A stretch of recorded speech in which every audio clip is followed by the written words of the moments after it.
them so that he could be close to his son. They had, I believe it was a very brief relationship that resulted in Tristan. He was kind of attaching himself to the Brown family, and I think that he was kind of had the makings of a drifter. He took off. He did this in my son's room, and my son woke up. Okay, and ma'am, he cut your hand with the knife? Yes. Okay. Bleeding everywhere. She was very upset. You could hear that she was dealing with Tristan at the same time that she was making the call. It was obviously very emotional. She was obviously frightened. We haven't been together for weeks now because he doesn't do anything. And I went out with my friends and I came home at like 5 in the morning and he got all pissed off and he was drinking.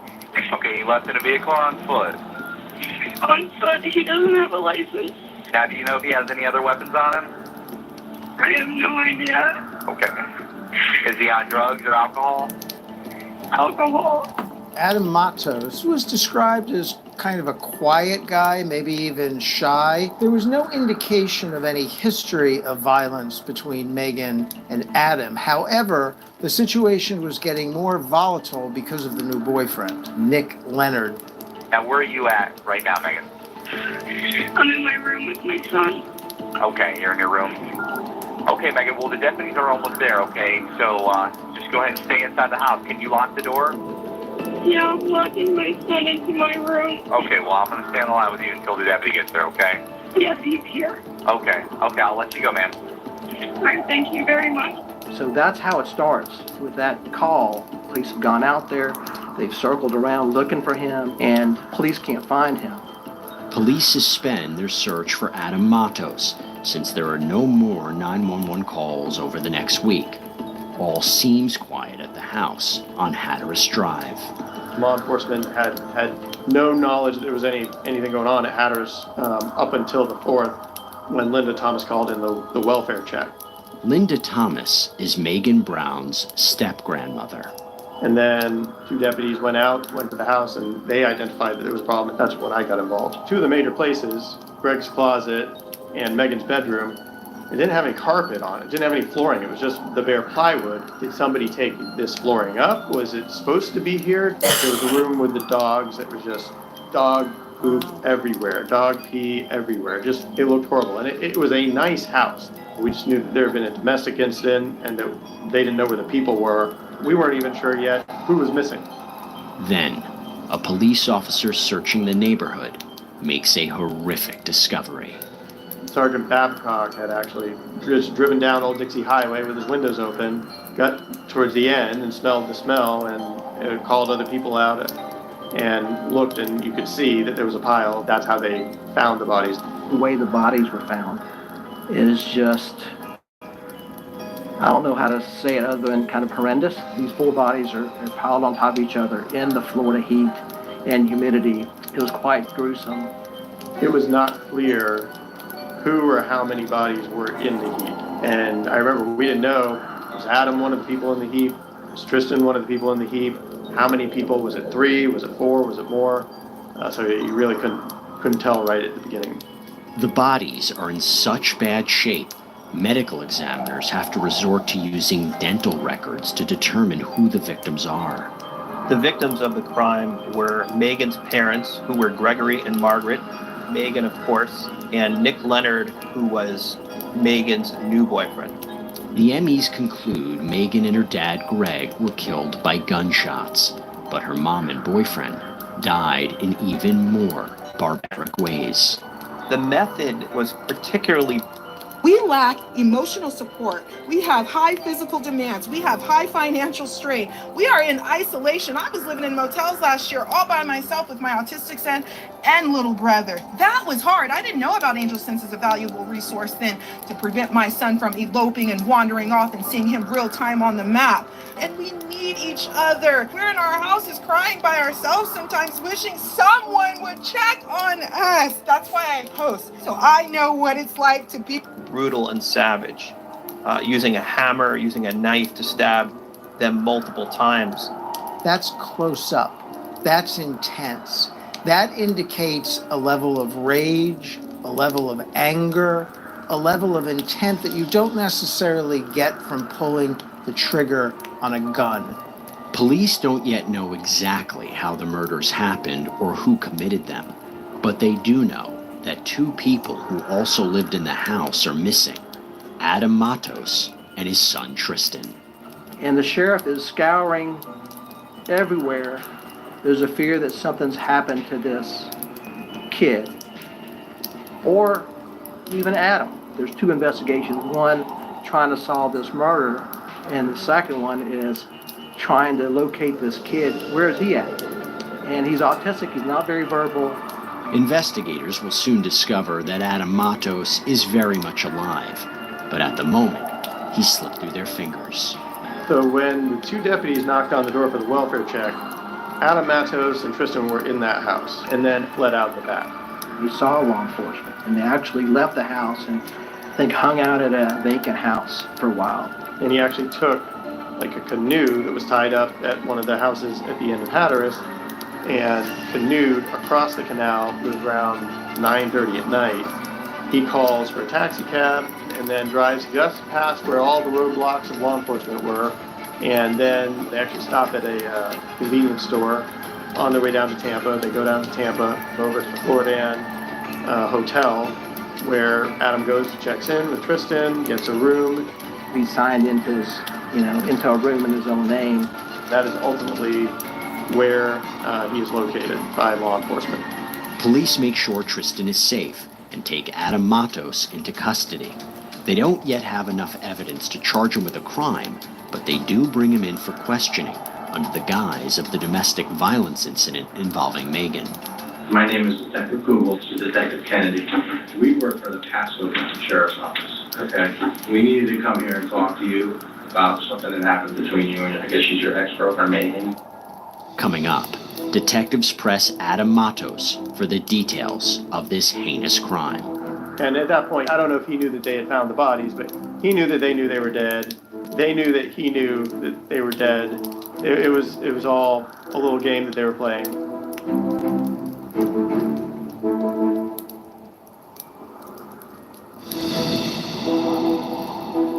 So at some point you guys broke up, right? When did you guys break up? A week ago? Okay. Do you remember what was that about? Just a bunch of drama. September 5th, 2014. The day after police find 4 people dead near a Hudson Beach, Florida home, they interview Adam Matos, who fled the home with his son.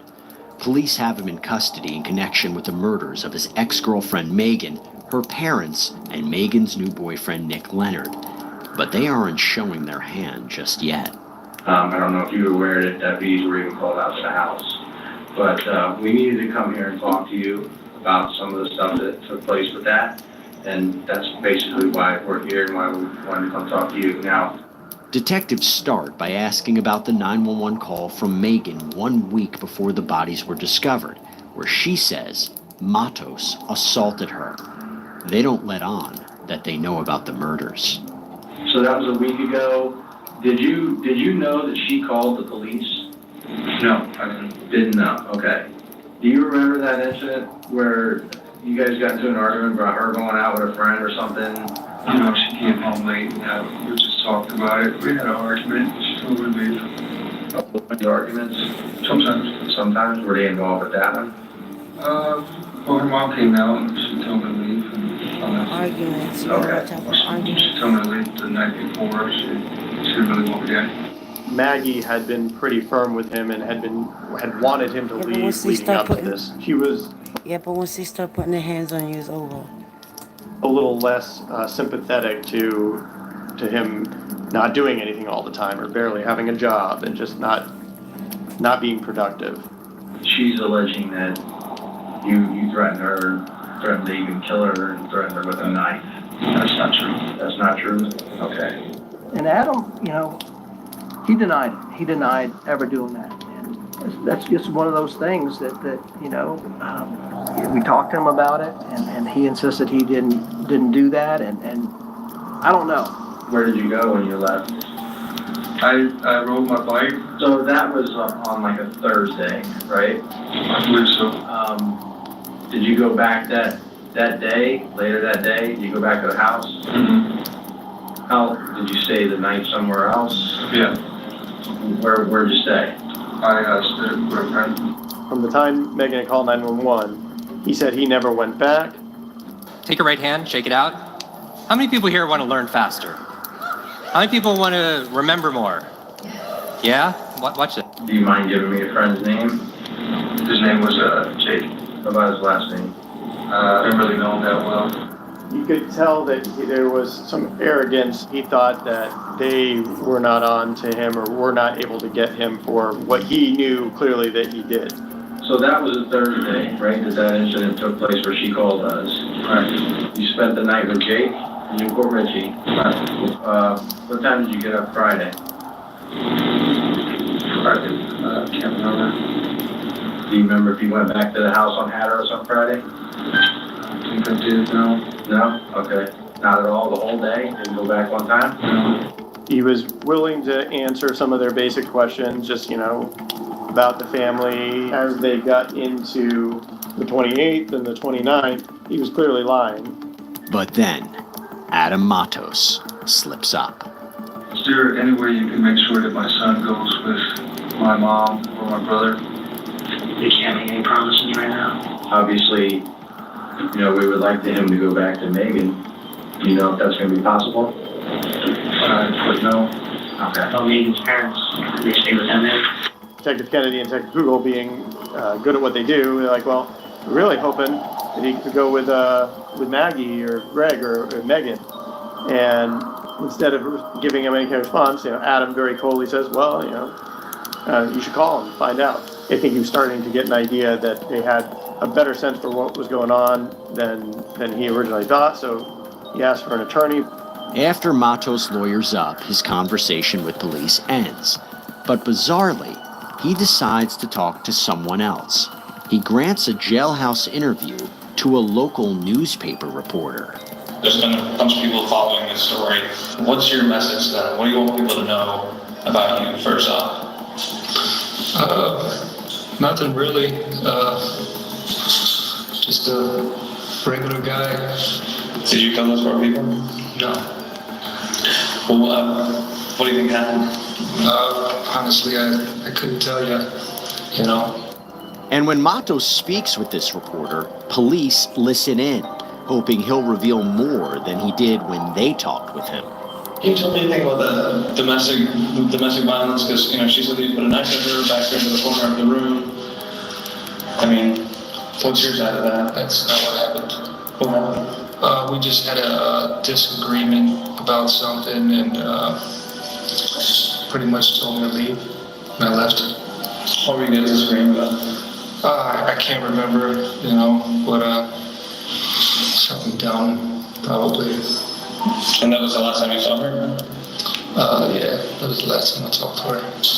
We don't know what set Adam off, but very often in these types of situations where a jealous boyfriend will kill a girlfriend, it often happens when the girlfriend decides to move on. So she's gone. What do you think about that? It's hard to believe. I can't believe that, I'm hearing what I'm hearing from people.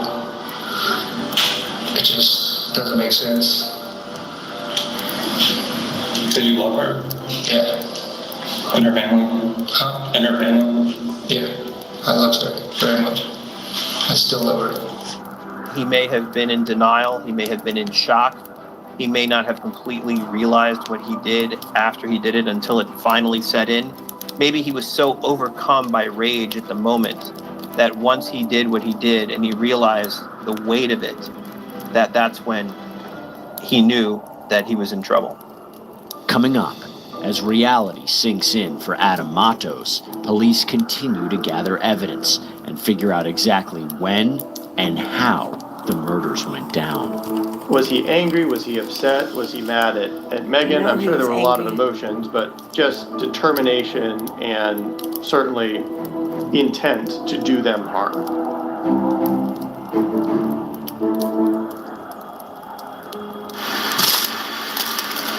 Yay, I just love wellness. Getting your daily dose of nutrients doesn't have to be messy.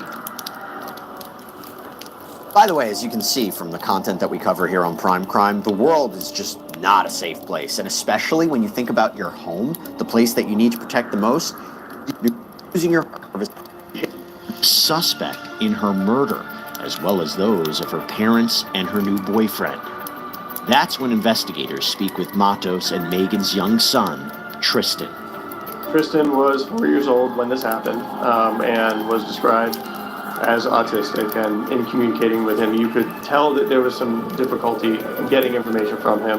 But Tristan does help fill in some details of how his family and Nick Leonard were killed inside the house on Hatteras Drive, all on the same day Megan made her 911 call. There are two versions of the story, but this is what law enforcement and prosecutors believe happened. He came in that house intending to kill these people. He entered through the side door. As he entered Megan's room, he saw Megan kind of rushing out with Tristan. We're pretty sure that Megan probably put him under the master bed before Adam came into the master bedroom. And he had relayed, I believe, that Megan was saying, please don't, during that time period. But the horror doesn't end with the killing spree, especially for little Tristan, who spends much of the next few days confined in his room. I think Tristan probably spent a decent amount of time in that locked room. It was very clear that Tristan knew that they were all gone, they weren't coming back, and that they had been wrapped up in sheets or carpets. Like he had seen enough of the situation to know that that was happening. Tristan was in the house at the time of the murders, and in the house for some period of time after the murders with the corpses, although Adam Matos says he shut the rooms where the bodies lay. We'll never really know the true extent of the trauma that he may have suffered because of that. Adam Matos moved them that night, going in the early morning of the 30th. He puts all four of those people in the back of the silver van, Maggie's van, and then drives them north on Old Dixie Highway and just drove down, I think it's about 3/4 of a mile, and then unloaded that van and dumped those four people roughly 20 feet off the road, just a little bit into thick brush. I remember there was like a branch, like a large branch on top of the pile, as if he had half a thought of maybe he would cover it with things, but ultimately he did not, and he just left them right there in a heap. Several days afterwards, he was like washing the garage and washing the ground where that blood was. And so, he was trying to clean up the scene. He was kind of overwhelmed. And then he was trying to clean it up because he's got this son that's autistic, and that he doesn't want him to see, what's going on in this house. The murder weapons were ultimately recovered in a canal behind the house that the Browns had all been living in. This house was actually on the very end of the canal. So he had dumped the hammer, Nicholas Leonard's firearm, as well as a number of Greg's rifles and knives. Then, the story gets really bizarre.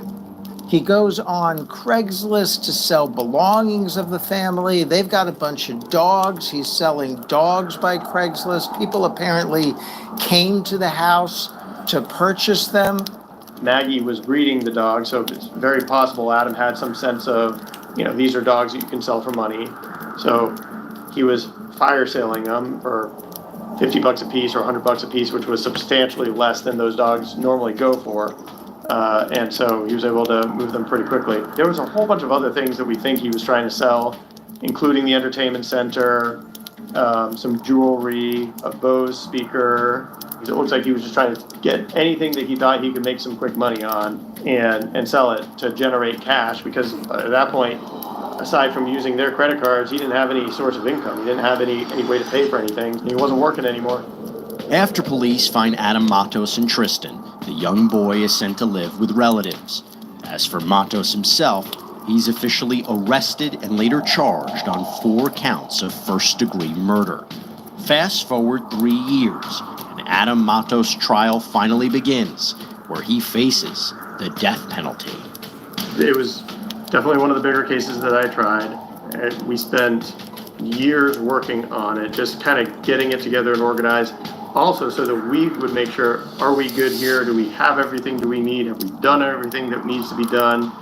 This is a criminal case, and Mr. Matos is charged with 4 counts of first-degree murder. Adam Matos' murder trial begins in November 2017 in West Pasco County, Florida. And if Matos is found guilty, jurors will have to decide if he deserves life in prison or death. This is something that people talk about, you know. They'll say, you know, I'm not really for the death penalty except in the most extreme, brutal circumstances. And this is probably a case. August 28th, 2014, this defendant, Adam Matos, threatened to kill the mother of his child, Megan Brown. And then later that day, he made good on his threat, came back and killed her parents, Greg and Margaret, and her new boyfriend, Nicholas Leonard. The challenge is to make sure to communicate to the jury all the things that we know so that they will know them too, to make sure that everything is clear, all the different pieces, because there was so many pieces of evidence, so many things that tied together. The evidence will show that this defendant, after killing these 4 people, sold their stuff, he gave them substantial cleanup, ultimately and see all the evidence. We're going to ask you to find this defendant guilty of murder in the first degree. The prosecution's strategy of this trial was really to leave no room for doubt by putting on every witness, putting on every piece of evidence they have. As you approached the residence and got into the residence, did you notice any odors? I did. It was a really foul odor as I was coming into the garage. Was the smell that you smelled coming from 7719 Hatteras Drive consistent with that decomposing body smell? Yes. They called more than 400 witnesses to prove that Adam Matos committed these murders. And remember, they didn't have film of it. They didn't have an eyewitness. They didn't really have useful DNA evidence because there was no doubt that he had been living in the house. Do you know what time it was? It was after midnight, 12:30. Adam, the next door neighbor, showed up. Did he come from the general direction of 7719 Hatteras Drive? Yes, sir. How did he appear? He was sweaty. Did you find that unusual based on the weather that night? Yes, sir. I mean, it was it was a summer night, but it wasn't very hot. You know. They had to tell a full story of the circumstances that led to the murders, where they found the bodies, where they found the weapons. I'm a member of the dive team, underwater recovery team. When you got into the water, did you find anything? My first step into the water off the ladder, I stepped on a rifle. The activity of Matos immediately after the murders and what he did at that house for some period of time, and the prosecution put on an extensive case covering all of those facets. Did you set up a point where you were going to meet up at a certain address in order to buy a dog? Yes, sir. He just kind of slid out the door, like cracked it and slid out with the box of dogs. Okay. Did he didn't invite you guys to go inside and look at him? No, sir. Now, on August 29, 2014, did you see an ad on Craigslist for TV that sparked your interest? Yes. After we knocked on the door, a gentleman came out. I said, I'm here to look at the TV. He says, okay, can I bring it out to you on the front porch? I can't see something on the front porch if there's no plug outlet. I said, something ain't right. I said, I don't want this thing. If I can't see it running, I don't want this TV. Right. And he even tried lowering the price down as well. Seemed really desperate for money. At the conclusion of the prosecution's case, it's the defense's turn. After the prosecution was done putting on its case, a remarkable thing happened in this trial. The defense stood up to give their opening argument, which they had reserved, as you can, until the conclusion of the prosecution's case. But this is where things take yet another unexpected turn. I'll just be honest, they thought it was a slam dunk, that they're going to get the death penalty. And then I got this idea, I'll never forget that moment.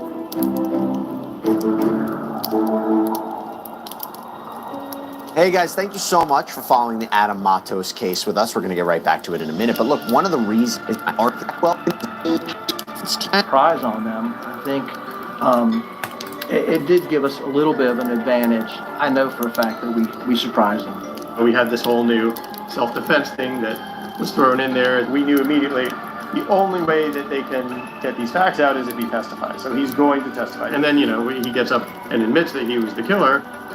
Let's cut right to the chase, shall we? Adam Matos, on August 28, 2014, did Nicholas Leonard put his hands on your throat? Yes, he did. Did he threaten your life with a gun? Yes, he did. That's when the self-defense began. Kind of blaming Nick Leonard for putting him in this position when he's just trying to get his stuff and get the hell out of there. And he's trying to get Tristan just to tell his kid bye. And this Leonard guy pulls out a gun and is jumping on him and threatening him and is going to kill him. Did you get in a fight with him? Yes. Did you defend yourself? Yes, I did. Did you kill him? Yes. Why? He tried to kill me.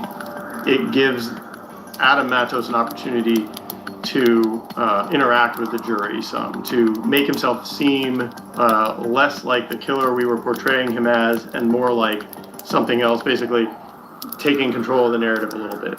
Matos says he managed to grab a knife that was already in the room. In the struggle, Adam stabs him. He lets go of the gun. He's eventually able to subdue Nicholas Leonard. At which time Megan came in with her father, Greg. Greg had a rifle, pointed it at him. Adam Matos, on August 28, 2014, did Gregory Brown threaten your life? Yes, with a rifle? Did he pull the trigger? Yes. Did you get into a shootout with him? Yes, I did. Did you defend yourself? Yes. Did you kill him? Perdona. Excuse me. Yes.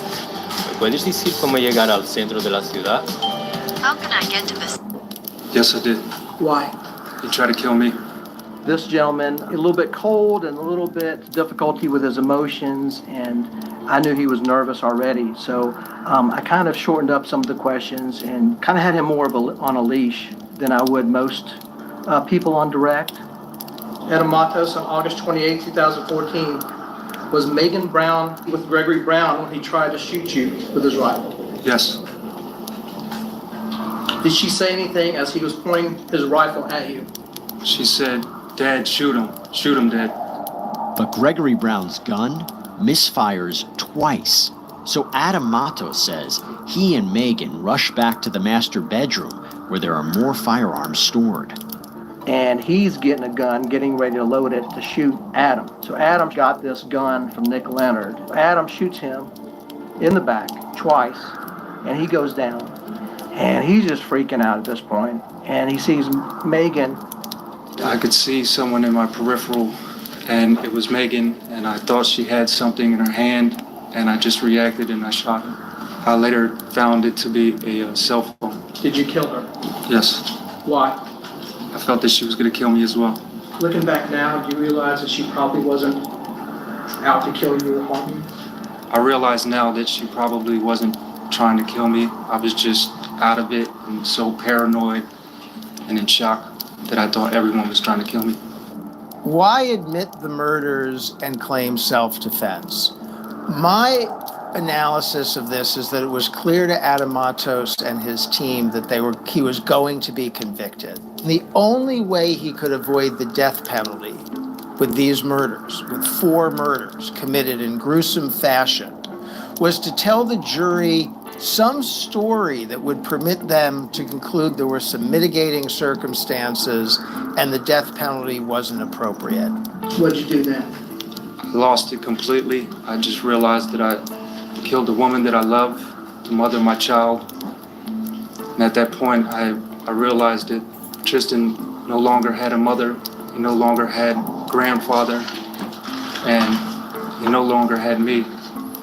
And at that point, I felt like my life was over. What we wanted to portray was, this handsome, well-spoken, mild-mannered guy who was here in Florida to take care of his autistic son that he loved more than anything. But Adam Matos' story doesn't end there. Then he took a hammer and went back and just continued to pummel Nicholas Leonard, who he was upset with, and then he zoned out for 4 or 5 hours until Maggie got back. How about Margaret Brown? Did you believe that she was trying to kill you? Yes, Did you fear for your life, though? yes. We knew we had a problem with Margaret Brown. And so that was, from the beginning, our main issue, our main problem. If he was going to get the death penalty, it would be from that. Margaret Brown got off at Wawa because she's on the security cameras around 11 o'clock, 11:15 p.m. is when her shift was over. She's coming home, and then she gets attacked or hit by a hammer by Adam. What were your feelings when you killed her? I was lost. I was hurt. I was in shock. I was out of my mind, and I thought that everyone was out to kill me. I felt like she was going to kill me as well. Did you kill her? Yes. But it wasn't planned out, and he was just paranoid, thought the world was trying to get him, thought that law enforcement was going to try to kill him and his son, and so he hit her with a hammer and killed her. Was she bleeding a lot? Yes. What did you decide to do to her head? There was a lot of blood, and to stop the blood from getting everywhere, I put a trash bag over her head.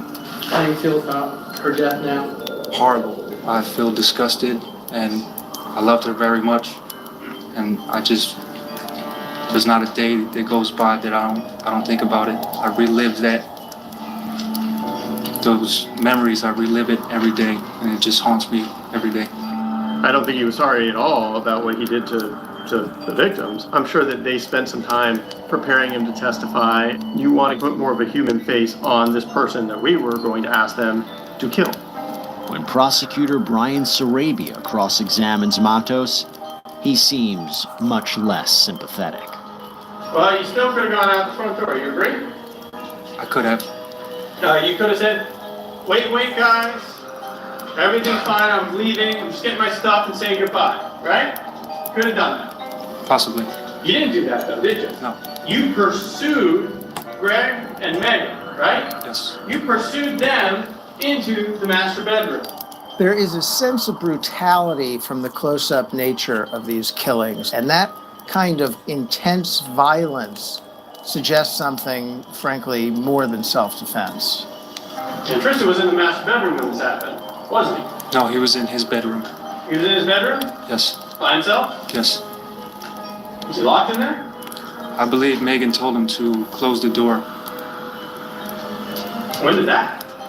It must have happened while we were in the room. It must have happened. You hear it happen?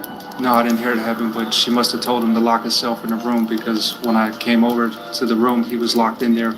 So he must have locked himself in. So you're just making stuff up now. When I did meet with Tristan, he did make statements that made it clear to me that he was in the master bedroom when probably Greg and Megan were killed. You don't think Megan would have gone and grabbed him and kept him with her and gone into the master bedroom, like what actually happened? No. He was definitely a liar. That guy, you could not tell if you were getting the truth from him when he said anything. After about 2 weeks, Adam Matos' murder trial comes to an end. The jury deliberates for fewer than 3 hours and then returns to the courtroom. Adam Matos, the jury has reached their verdict. We, the jury, finds as follows. The defendant is guilty of murder in the first degree as to Nicholas Leonard, as charged in the indictment. All 12 jurors agreed he was guilty. For each of the 4 murders, did we really think he was going to get found not guilty of 4 counts of murder? No. We knew that he was probably going to get found guilty for sure. The question now is, does the jury think that Adam Matos should spend the rest of his life in prison or be put to death? Now you know the facts of this case. And what this defendant did to Greg and Maggie and Nick and Megan is unimaginable. He made these decisions, and they all negative facts on Tristan. Each and every one of you ended up selected on this jury because you would be able to render a recommendation of death. The prosecution thought this was a very clear death penalty case. These murders here were particularly heinous, especially the ones committed with a hammer. They were particularly violent. Also, just the number that he killed 4 people, the mother of his child, the grandparents of his child. But for Adam Matos's love for his son Tristan, none of this would have ever happened. We would not be here today. The ultimate decision on which is the appropriate punishment, death or life without the possibility of parole, is a moral decision, not a factual decision. It is a decision that you will have to live with the rest of your lives. Embrace the better angels of your nature and choose life. You'll never regret it. All we needed was one, maybe it was enough to have one of them say, you know what, I just don't feel like this guy deserves a death penalty, even though there's 4 bodies here. Yes, it's not 4 equals a death penalty and 1 doesn't equal the death penalty. It's not that simple. We, the jury, finds as follows as to Adam Matos in this case. On 3 counts, 10 of the 12 jurors voted for a death sentence. For the final count, the murder of Margaret Brown, the vote was 11-1. Since at the time, Florida law required a unanimous decision as to the death penalty, Adam Matos' life was spared. We were luckily able to get one person to Warm up your knock on holidays that with door and say, JCPenney. hey, I'm From choosing life. $19.99 women's sweaters to I don't think that 40% the off juror family who held out PJs. was Get going ready to ever for vote winter for death. with more The cozy, defense bigger strategy savings. proved JCPenney. successful, Make it and count. in a Offers valid until remarkable 6/21. way, because in Deals fact it was only one juror. It was only one lone juror who refused to agree to a death penalty verdict in the case. Before the judge officially sentences Adam Matos, the niece of Margaret and Greg Brown speaks up for Tristan, whom her mom has legally adopted. I'm sure that you would like to think that with his autism, Tristan would be able to forget that what you've done. But I promise you he is not. He tells us daily what he saw and what he remembers.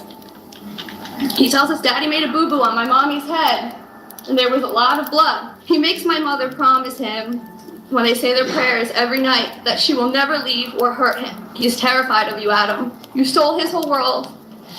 You ruined his whole life, and we are here to pick up the pieces. We adore him. We get to watch him grow. We get to listen to his infectious laugh, and we get to see his bright, beautiful smile. Is there anything that defense wants to present or any statements the defendant wants to make before I enter the sentence? I would just like to say I'm sorry to the victims of the family. I know that's not enough, but I just would like to make peace and hope that they don't hold on to that hate in their heart, because a heart filled with hate is not free. I'm truly sorry.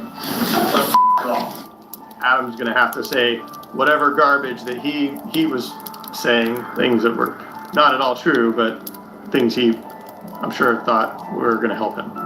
Mr. Matos, before we proceed with the sentence, I have a few things to say. This was the most selfish, self-centered, evil thing that I've ever heard. That you took the stand and you said that you did all of this for your son is ridiculous. Hopefully, with the love that he has and the relatives that he has, he will learn to understand and be happy and learn the things about his mother that he did not know because he took her at such a young age of his. I sentence you to life without the possibility of parole. You will never, ever be released from prison. It's one of those cases that I know we will be forever changed from it. It's just something that stays with you. It's definitely something that you never fully recover from. Just the magnitude of the hurt that Adam Matos did to the community, to the people who were close to the victims, just the horrible way in which it happened.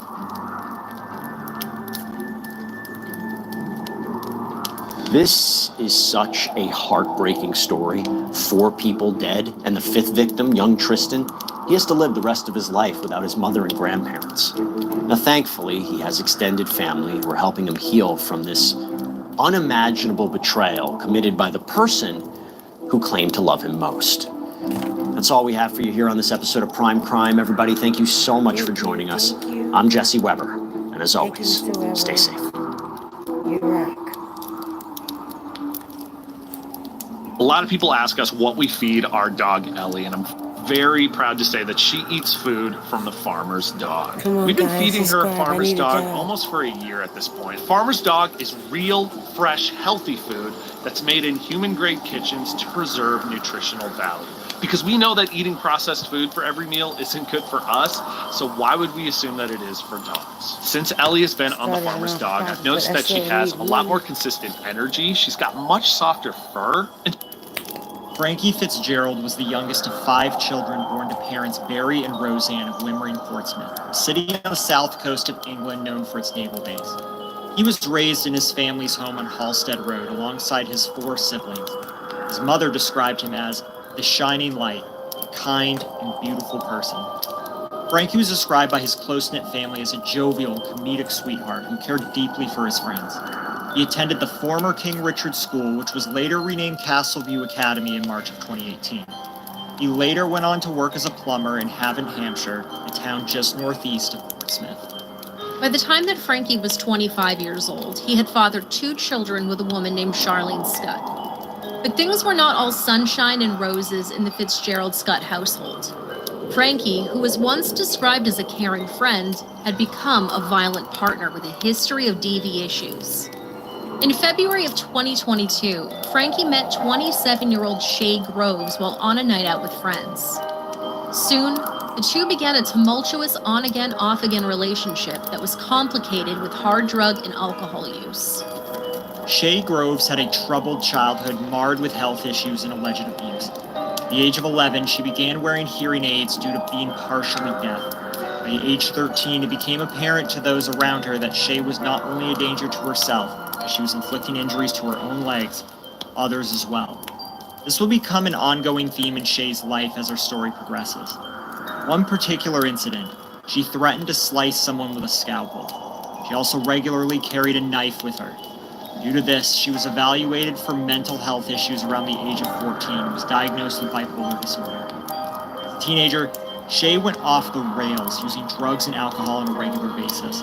She became withdrawn and only hung out with a few close friends. Shay left home early and entered into what was described as a series of abusive relationships. At age 21, Shay gave birth to a little girl named Marissa. Her relationship with her daughter's father, Ashley Wingham, was described as safe and caring. Just before her daughter was born, Shay was diagnosed with CPTSD, or complex post-traumatic stress disorder.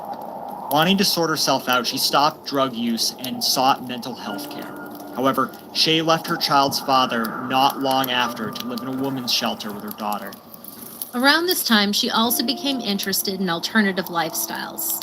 Shay began dressing in a goth aesthetic and obtained a number of tattoos and body piercings. Her friends said she always stood out in the crowd when they went out because of her clothing choices. However, they also noted that Shay had always been a bit strange, even as a child. In addition, Shay became fascinated with true crime, serial killers, and violent adult films, and began collecting blades, axes, and other weapons. She kept a Celtic dagger in her pillow and a switchblade in her boot. Shay would later claim that she kept the dagger for religious rites, but there has been no evidence to suggest that this was the case. Baby in tow, Shay then moved in with her best friend, Lauren White. Lauren was a single mother who worked at a nearby KFC restaurant. Well, Shay used those cameras to film the couple's romantic encounters on a regular basis, which they would later watch together. However, their brand of romance wasn't particularly vanilla either. Shay and Frankie would engage in foreplay that involved humiliation. Frankie would refer to Shay as his dirty little whore, which, according to court documents, was a title she was happy to accept.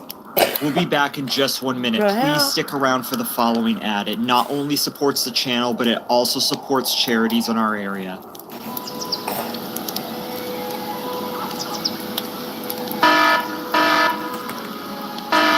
Spain, Florida, 34 times and she worked 3 black 20 in their with.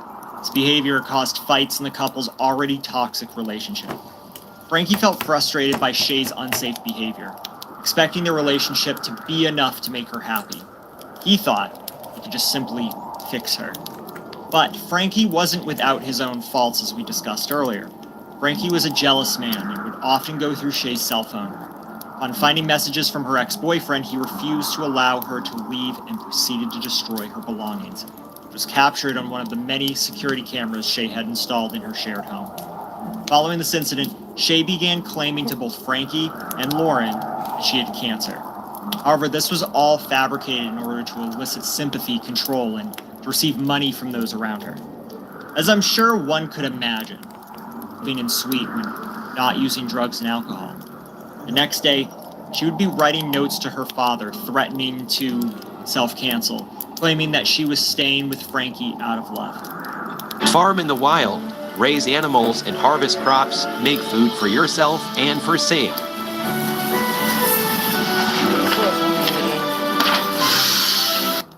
Later, the security camera in Shay's bedroom caught the couple on film in an intimate act that Shay consented to, but clearly was not enjoying. According to court documents, Shay stated that it was not the most romantic act, but proof of her love for Frankie. In this video, Shay complains that she's in pain and she wanted Frankie to stop, but he refused to. Throughout their 6-month relationship, Frankie and Shay engaged in dangerous but consensual behavior in the bedroom. This often involved humiliation, knife play, beatings, and consensual non-consent with a safe word. Shay also liked to keep that Celtic dagger in her pillowcase, a fact that Frankie allegedly found disturbing. On March 22, 2022, the couple signed a makeshift contract of sorts before Shay's friend Vicky Badeup, outlining the acts they consented to in their intimate relationship. On May 12, 2022, Frankie sent a barrage of jealous texts to Shay, calling her a f***ing slut, threatening to snap her in half if she was intimate with other people, adding that cancer will be the least of your worries. On May 30th, Frankie decided Shay should be punished by being spanked 100 times, spanking her 54 times in 6 minutes.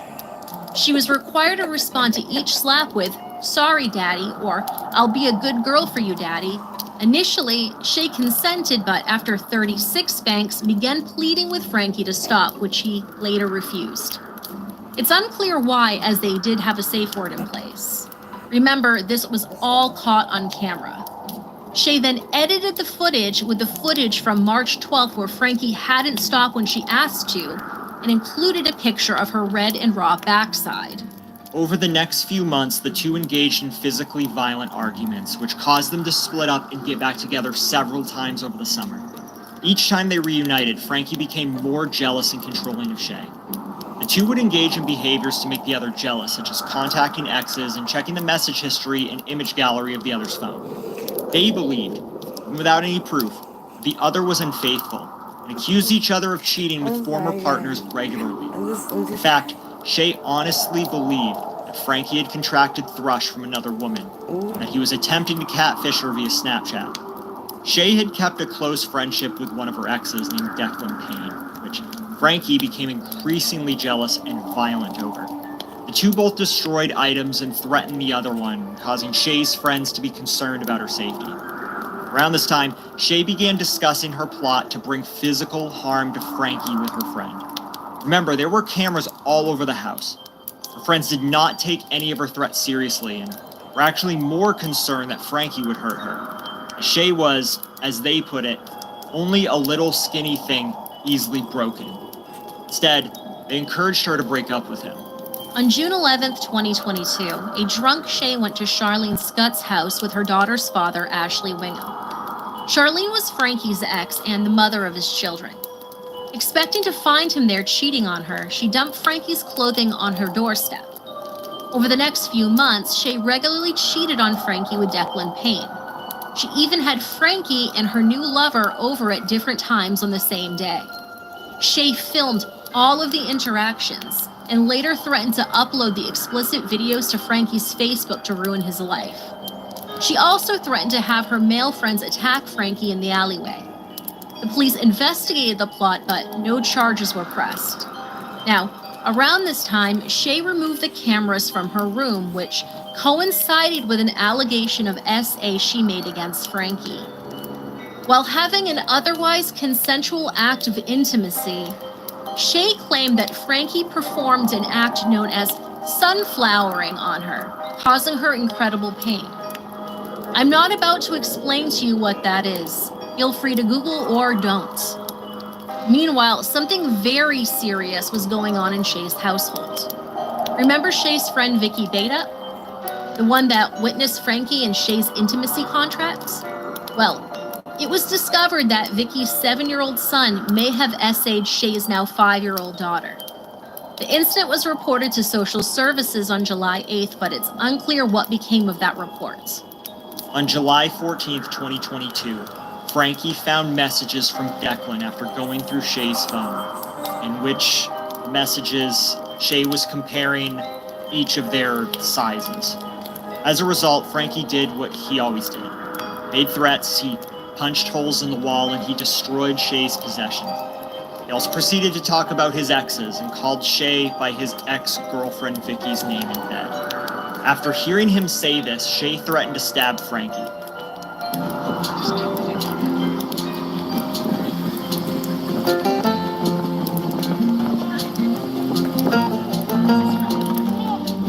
Following day, Shay discussed the incident with her friend Vicky Beta, not to be confused with Frankie's ex Vicky.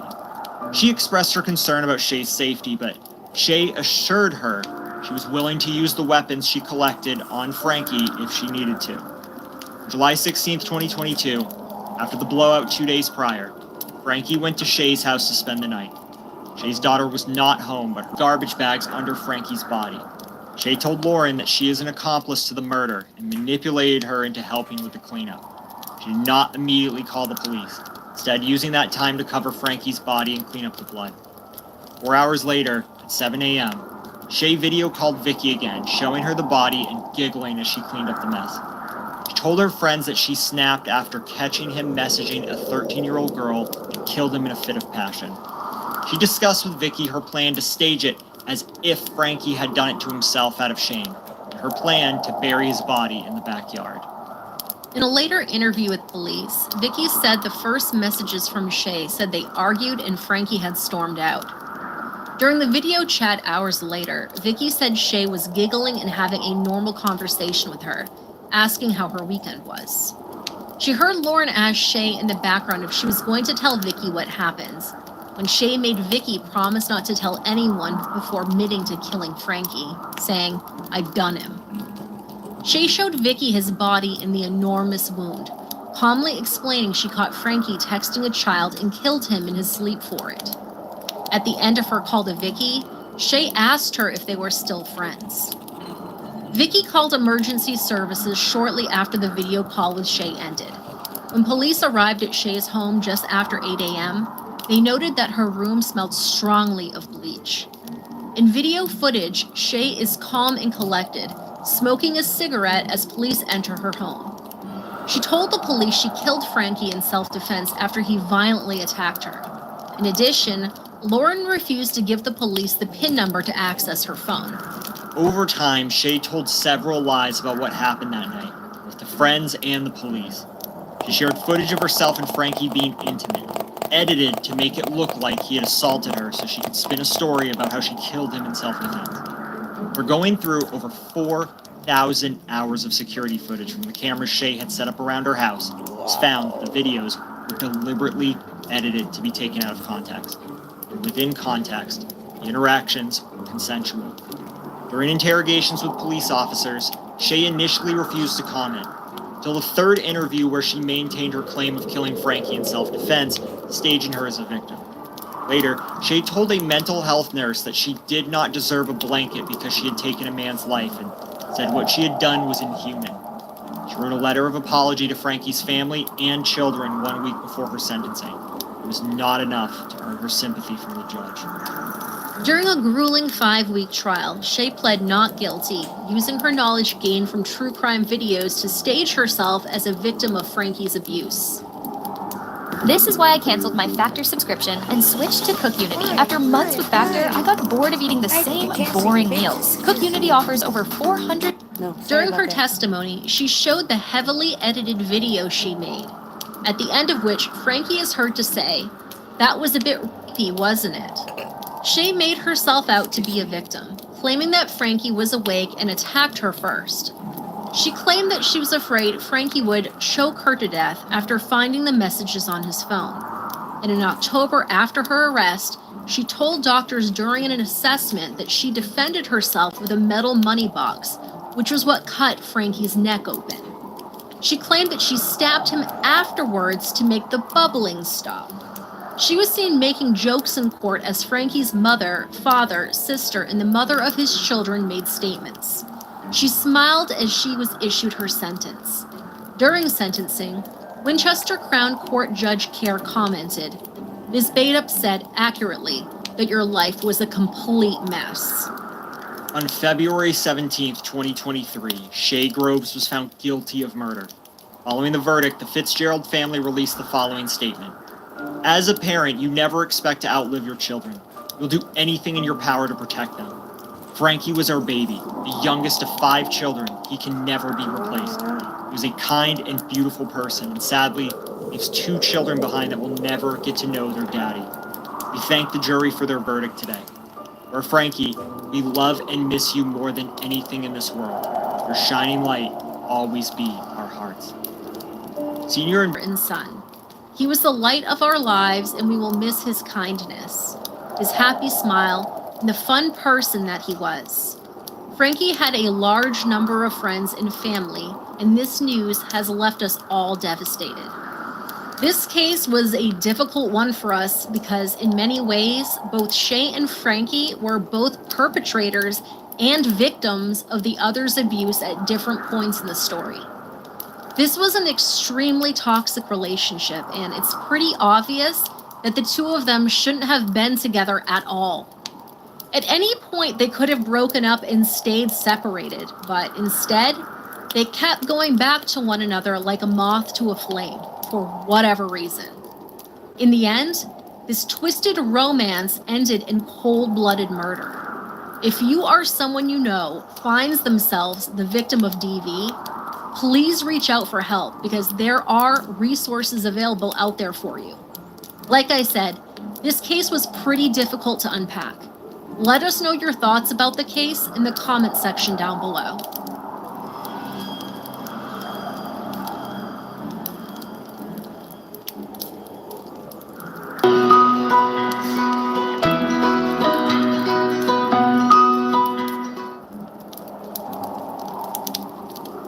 Finally, homemade Manjaro makes your pants drop in just 1 week. I've developed a 3-ingredient recipe that's 10 times more powerful than Ozempic and Manjaro combined. That's right.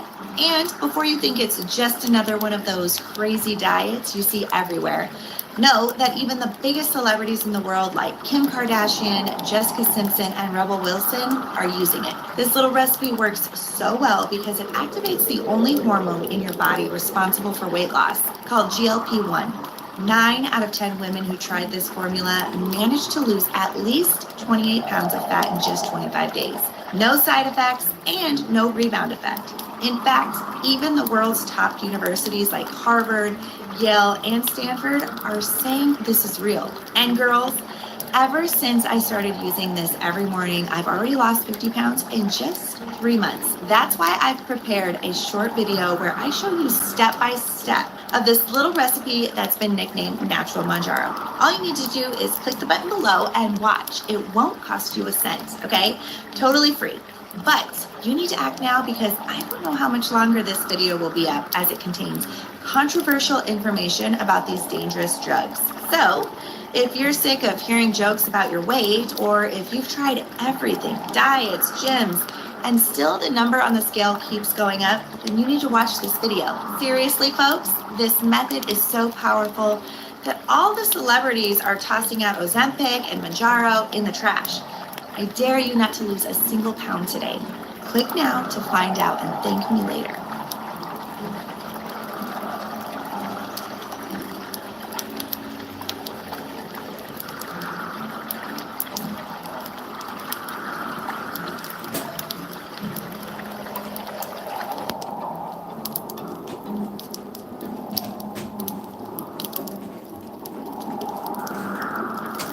Tracy Connolly, the woman who would become one of the most infamous mothers in UK history, did not have a smooth childhood. Tracy was born on June 29, 1981 in Leicester, England, to mother Mary O'Connor. Tracy's biological father was not in a picture for long, as he was a traveling salesman. More on him later. By 1983, Tracy... See, even when you're not doing anything wrong, people still want to bother you. Anyway, I'll see you guys in a second. Don't let no hater stop your shit.